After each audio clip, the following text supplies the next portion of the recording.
Hello, ladies and gents. We are back for the Hotspur Huddle. We have a full house tonight because we are joined not only by Wes, but we also have Nelson back in the fourfold. So, with me tonight, we'll do intros. I've kind of done it anyway. But Nelson, it's amazing to have you back on the show. How are you, my friend?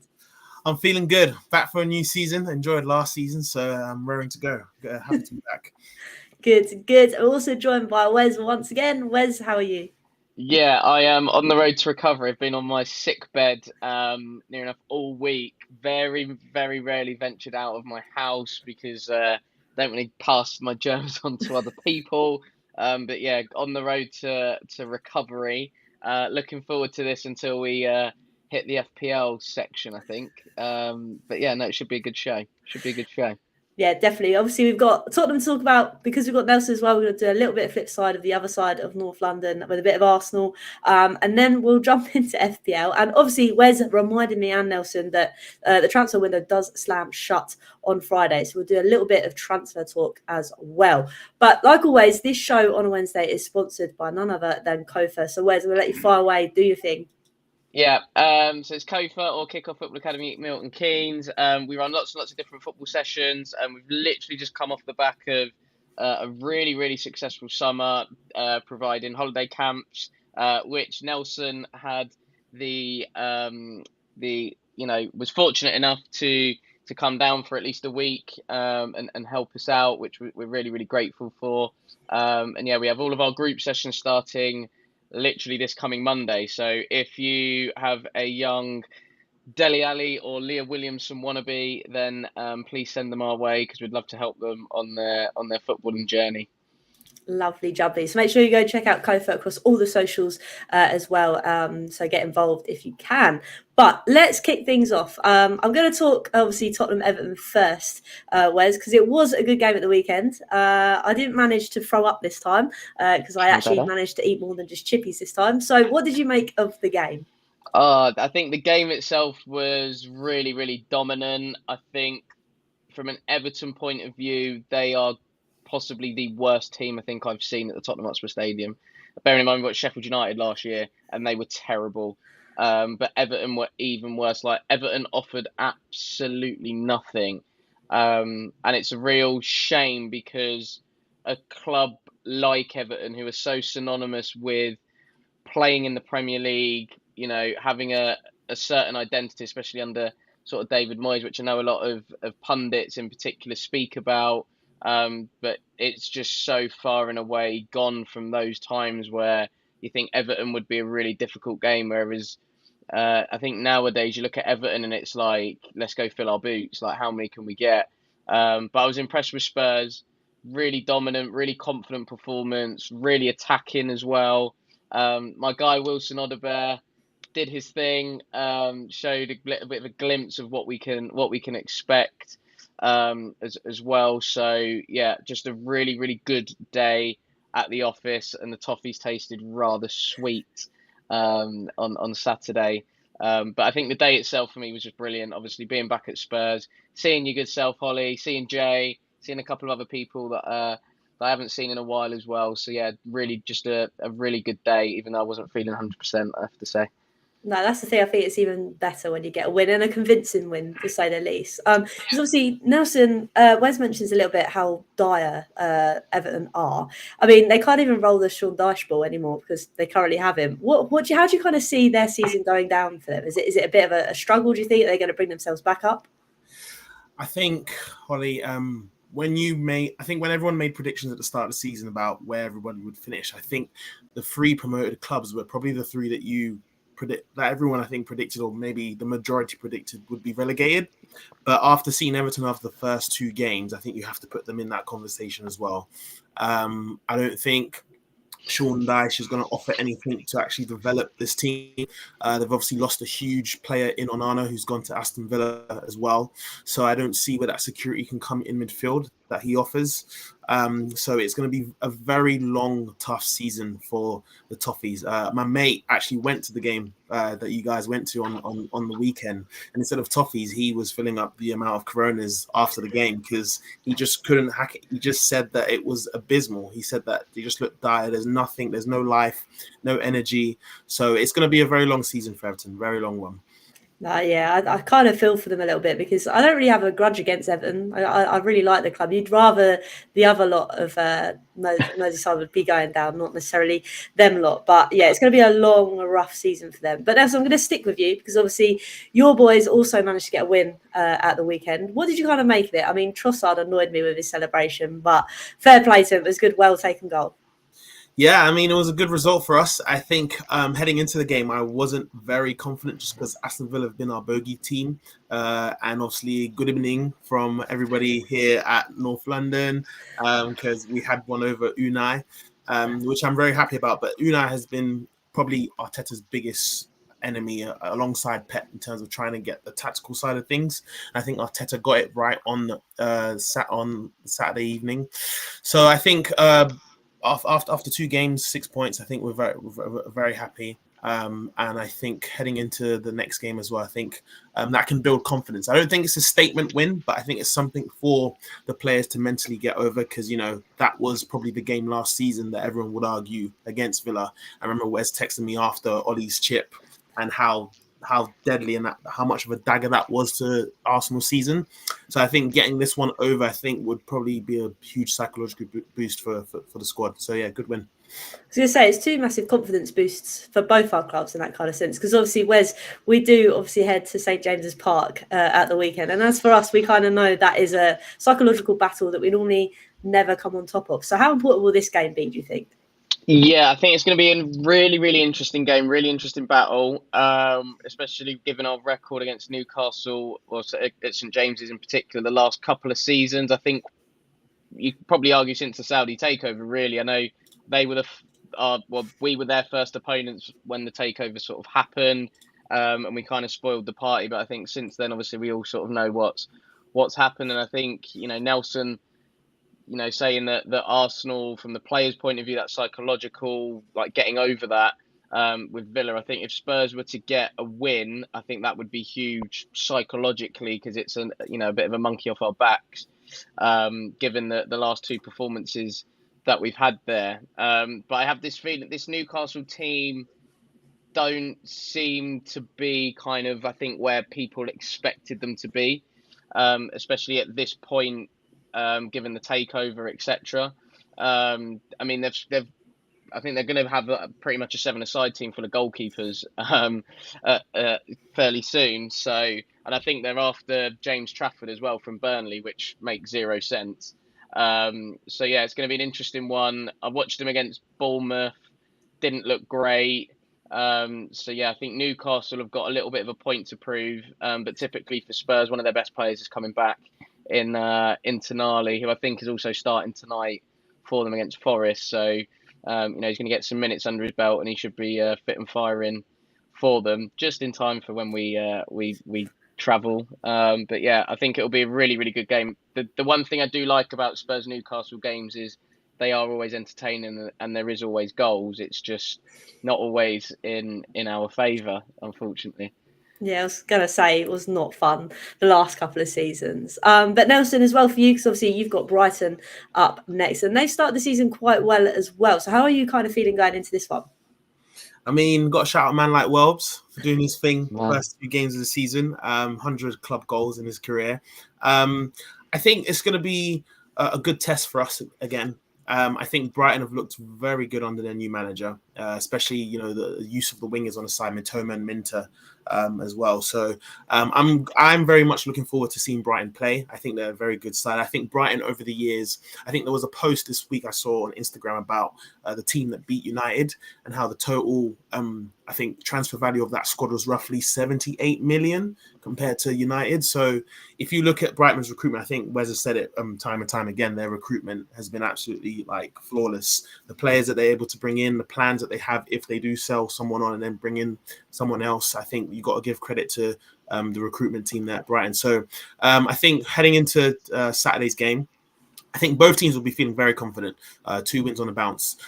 So I think one team's going to end up still being undefeated. One team will probably end up losing. So I think a draw for Brighton would be better, whereas I think Arsenal would be looking to get the 3 points to make sure that it's a kind of a perfect season.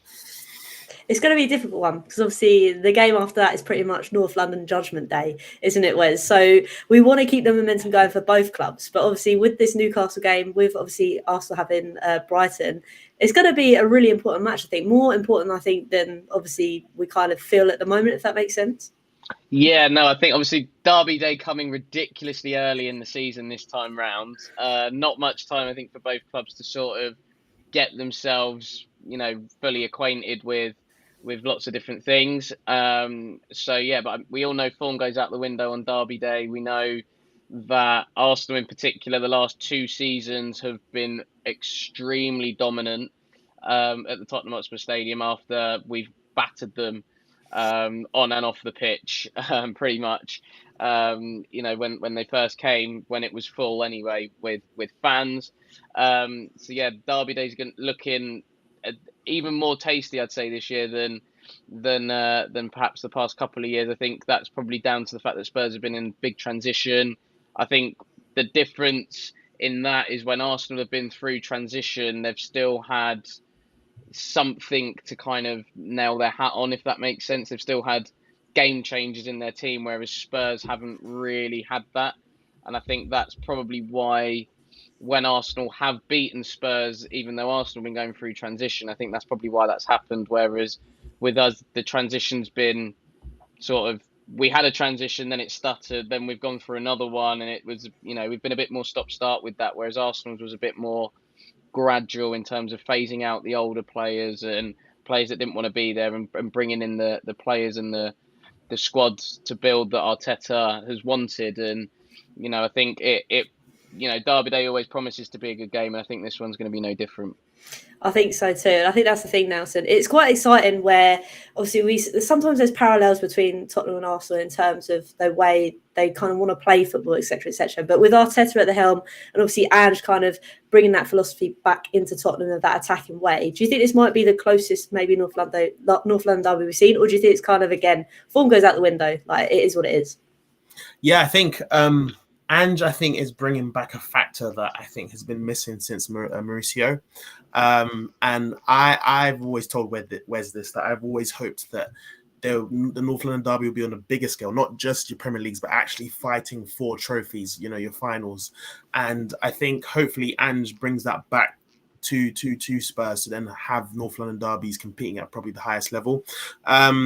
Heading into, obviously, one thing that I'm really happy about from an Arsenal perspective is that it's actually happening very early on in the season. And it's actually starting off away from home. It usually be, you guys come to the Emirates first, and then we travel back to Tottenham Stadium. So I'm actually very happy that we're starting off. If we don't end up winning, I'm like, no, you know what? We've got the reverse fixture later on in the season. So normally I kind of hate it towards the back end of the season, because in the last few seasons you've had our number when we've always traveled up. But I think, like you guys mentioned, last 2 seasons we've managed to figure out a way to quieten the crowd and actually get a result there. But I think it's just a case where form goes out the window. Like Wes mentioned, you've got the 2 biggest clubs. I think probably the most entertaining derby in the league. Whatever the Mancunians say, whatever they say between Liverpool and Manchester, North London has the best derby in the Premier League. So it's gonna be a cracking one.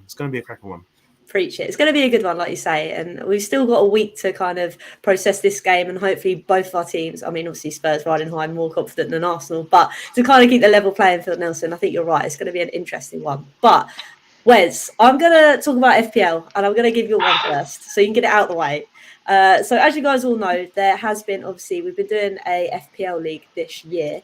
And Wes thought, with the coach he is, that he'd kind of coach himself to this one. But I don't think you should do that anymore, Wes. I think you need to mix it up, mate. Yeah, definitely. I've had a shocker the last 2 weeks. Week 1, I had Anana on my bench, and he decided to drop a clinic against West Ham. So that cost me 10 points. Then my line of thinking was, okay, well, João Pedro's got a slightly harder game, you would say, on paper. And Vardy has a more favourable game. Swap João Pedro out for Jamie Vardy. João Pedro comes on at half-time, scores the winner against Man United. So that's my luck that's been going down on FPL at the moment. So, yeah, not the best of starts. Thinking of ripping my team up and starting again, to be honest. So, that's kind of it, really. Not much to kind of say on FPL because I'm absolutely useless. I was going to say I'm not much better, really, to be honest. But you had an absolute shock of this. How many points did you manage to get in the end? I think it was 26, 28, something like that Oh, first week, and then a similar number in game week 1 as well. So yeah, not a great start. But in my head I'm going, 20, that's not bad. And then you're seeing other people getting like 50s, 60s, and they're like, what's going on here? Because I'm still new to FPL, so yeah. But like I say, I think I'm gonna have to rip it up and start again, perhaps. Possibly. I mean, I thought I was bad, but Jesus Christ, I think you take it to a whole nother level. But we'll move on to Nelson. So, Nelson, I'm going to bring yours up on the screen and talk the people through your one. Well, if you look at my bench, look, that's a healthy bench. Look at that. That's how you know I've been doing this for 2 or 3 seasons. Because the fact that I could bring on Diogo Jota or Pedro or Gavardio is a tough one.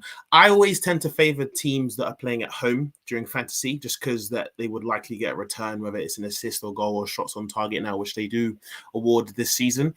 I've made a couple of transfers heading into game week 3. I have brought in Chris Wood because I like his run of fixtures for Nottingham Forest, and I do think he could bag or potentially get a goal contribution. I've brought in Mbeumo, who I've made captain against Southampton. I think that is a player to watch towards the season, especially with Ivan Toney potentially leaving to go to another club. I think Mbeumo will get more responsibility. And in terms of defense, I actually brought in Anthony Robinson, who Wes had last year on his underrated XI in the Premier League. I was lucky enough I went to go watch Fulham versus Leicester last week. I was a Fulham fan for about 2 hours. But in terms of actually watching the game, Robinson really impressed me. Everything kind of happens down the left-hand side for Fulham in terms of build-up play with Iwobi as well, and Smith Rowe now joining the side. So as you can see, my squad is looking very nice and healthy. I'm very much excited. I think the first week I had about 75, 77 points. And this week I've only got the second week I had 50 points, so a bit down. Especially those I've had friends who've had Haaland and triple captained him. So I'm the kind of person when it comes to fantasy, I don't like to follow the trend. So you have teams that have your Haaland and Salah's all together in one team, but I'm like I always try to look for other people like 3 or 4 that could still do the same thing as Haaland and Salah, but on a cheaper budget. So that's kind of what I've gone for. Hence why you see Eze still there, Smith Rowe as well, who could contribute. So I'm very happy with my squad, but look, come to me by Christmas, Holly. I might say something else. Okay. This is just for now, but I'm happy for now, but come to me by Christmas, I might have something different to say. Oh dear. No, I mean, but this is the thing. I tried to go down Nelson's route and not go for the obvious and try and come up with like different, and it's just absolute. I've had an absolute shocker. Like, why can some people get it right, and I've just had an absolute, terrible time with it. Terrible time. Oh dear. Need to go back to the drawing board, I think. Or just take notes off of Nelson, man. I mean, because you look at my one and you think, well, she definitely doesn't like Arsenal. She doesn't like Southampton. So look, I've got 3 players that are injured. So, life is good. Yeah, it's bad, isn't it? I don't know if you can see it very well, but I've obviously got Pedro Porro, Mickey van der Ven, Vardial, Eze, Palmer, Foden, Son, Raul, which was bad, and Watkins not so good. So I do need to make some transfers. But yeah, I've stuck to my guns. I've just gone for Spurs players as per usual. No Saints, no Arsenal. So yeah, I got 75 points though. 75 is good. That's good, Holly.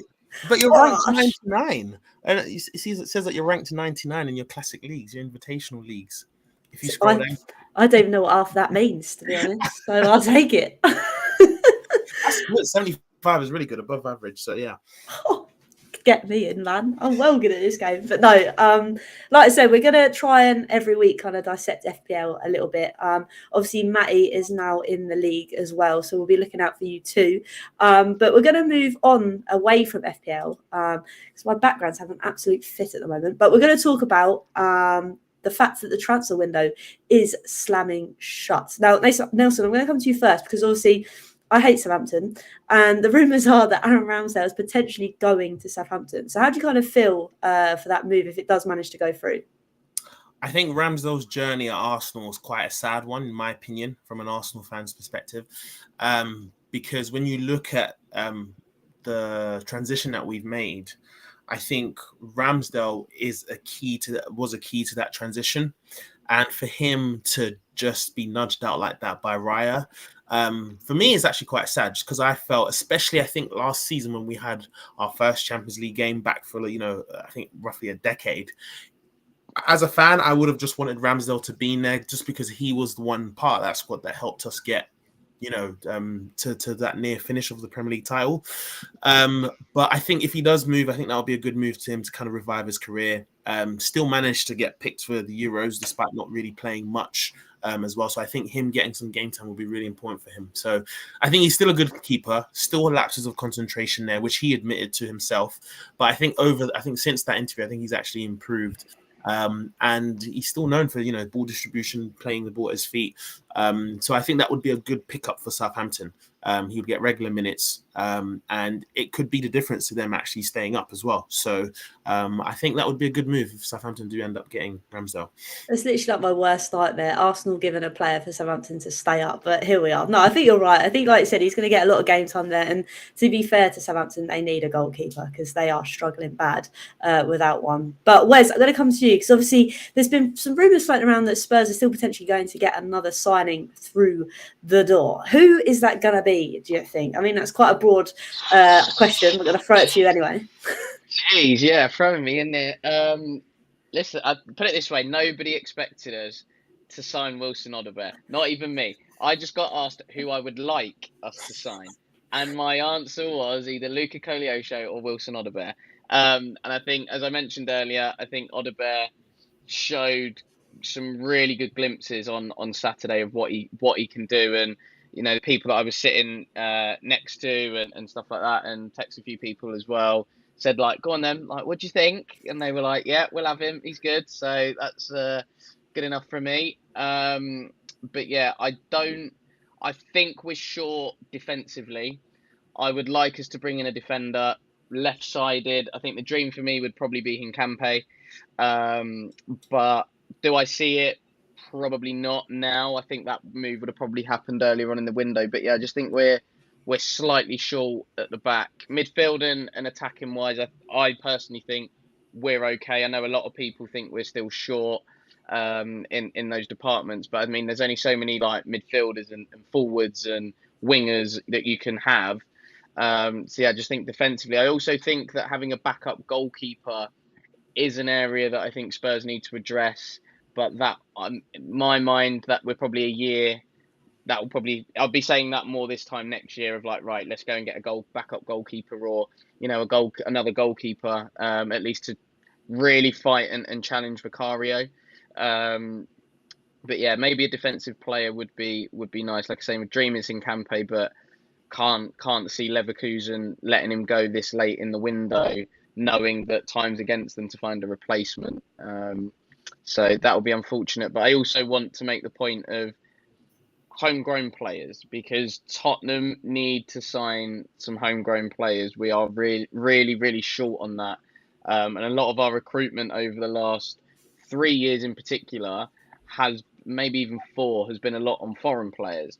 So I don't know whether now with the likes of, say, Bergvall and obviously we signed Papsar really young, and that we're going down this younger route of buying players under 21 to then get them in and, because within 3 years they will be classed as homegrown. So I think next year Papsar is classed as homegrown because he would have been with us 3 years before he turned 21 or something along those lines. So again, I don't know if they've thought that with Bergvall, maybe thinking that with Odobert in the future. But yeah, it would be nice, I think, for us to maybe sign an English or homegrown player as well. But I don't think the market is very favourable at the moment. So, like I said, I'd love for us to sign a defensive player. Will it happen? I don't know. But apparently Spurs are cooking some fires somewhere. So who knows? We could be busy in the next couple of days. I think it's more who can we shift as opposed to who we bring in. I think that's most important as well. We always bang on about we want players coming in, but I think we've seen a lot of players go out this transfer window, which is also great to see. But Nelson, do you think your kind of business in the transfer window is done with Arsenal, or do you think there's potential for more to come in right before the window slams shut? I personally think Arsenal are done. I think the only thing that they'd be looking at is if Ramsdale does leave, if they could quickly bring in another replacement. Not the likes of Ronaldo, not that type of crap, but like we're talking a very capable backup goalkeeper. I think in terms of all the other areas on the pitch, I think we've got a lot of depth. I think that's something that Arteta, I think you could tell, was looking to complete, and that's just make sure that we have squad depth. You've got players that can play in a number of positions in the Arsenal squad, and I think he's fulfilled that criteria. So credit to Edu and the team for getting the signings done. Mikel Merino just coming in.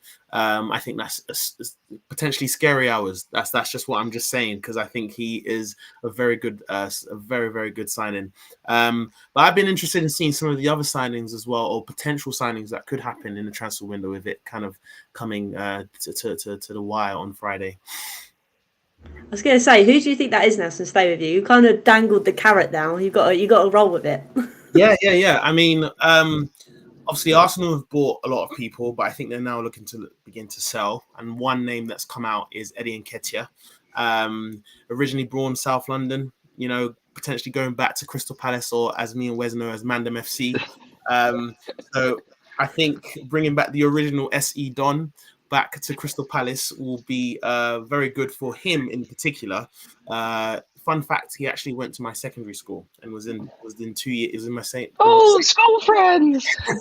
Was in the same year as my brother as well. So, I think Palace is. You got certain players that I think are suited for certain teams, and that's their level, that's their limit.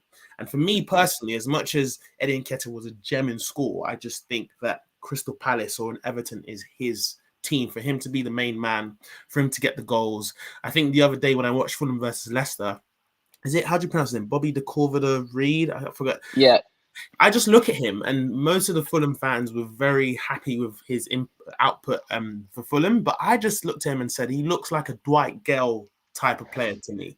Like his limit is only as far as the promoted clubs, and would thrive in the Championship and bang 30 goals. So I think Eddie Nketiah falls in the same bracket, not as Dwight Gale, but Dwight Gale's a baller, by the way. Let's just put that out there.